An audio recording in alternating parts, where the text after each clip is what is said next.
Баршаңызға сәлем достар. Бүгін сіздермен осындай қыста керемет рахаттанып отырып жейтін лечо салат рецептімен бөлісемін.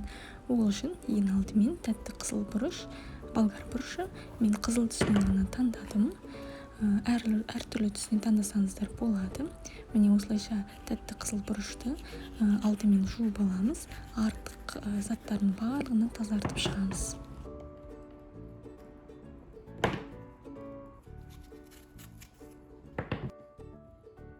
Содан соң осындай бөліктерге бөлеміз.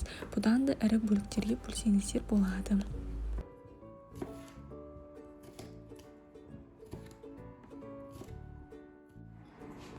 Келесі кезекте бізді сәбіз, оны корей салат жасайтын арнайы үкіштен өткізіп дайындап аламыз.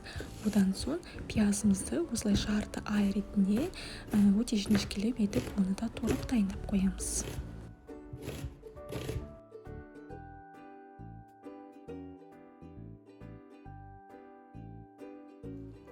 Етті қызыл осылай қызанақтарды арнайы таңдап алдым. Оларды арнайы осындай ет тартқыштан немесе блендерден өткізіп дайындап алыңыздар. Бары 2 килограммдай қызанақ қажет болады. Міне барлығы дайын болды. Ең алдымен қазанымызды қыздырып аламыз.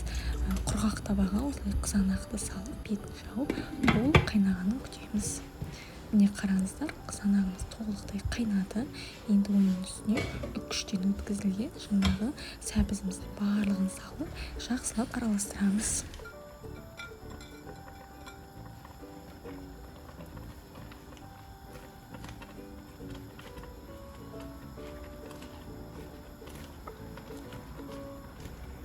Барлығын араластырып болғаннан соң бетін жауып, тағы да бір қайтып қайнатып аламыз. Міне көріп тұрғандарыңыздай қайнап жатыр. Қызанағымыз бен сәбізіміз сәл ғана жұмсарады.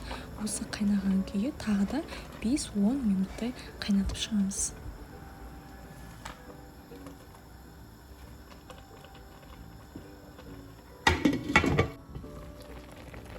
Міне көріп тұрғандарыңыздай бұрқылдап қайнап жатыр. Енді оның үстіне жаңағы туралған сәбізіміздің барлығын саламыз. Оның үстіне лавр жапырағын саламыз. Тұзымызды да ұмытпаймыз. Қара бұрыш, яғни горошектен саламыз. Одан да 10-15 дана салсаңыз жеткілікті. Одан соң қантты және күнбағыс майын құямыз.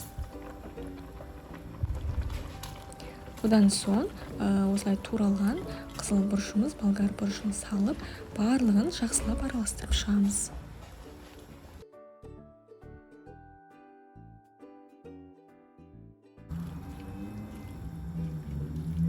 Міне барлығы толығымен араласып шықты. Енді бетін жауып, тағы да қайнатамыз. Міне қайнап жатыр, көріп тұрғандарыңыздай. Енді осыны тағы да бір араластырып жіберіп, бетін жауып, отты басендетіп, яғни баяу отта 15 минут пісірсеңіз жеткілікті. Осымен лечо салатымыз дайын. Енді банкаларымызды стерильдейміз. Мен мантоварканы пайдаланамын және қақпақтарын бөлек ыдысқа салып, оны да стерильдеймін. Міне дайын болды. Лечо салатымыз ыстық күйінде стерильденген банкаларымыздың барлығына құйып шығамыз және үстіне стерильденген қақпақпен жауып тығыздаймыз.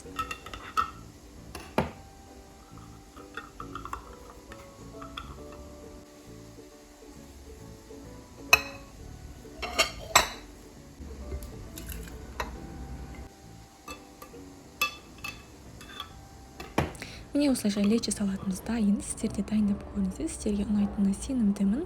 Ас болсын.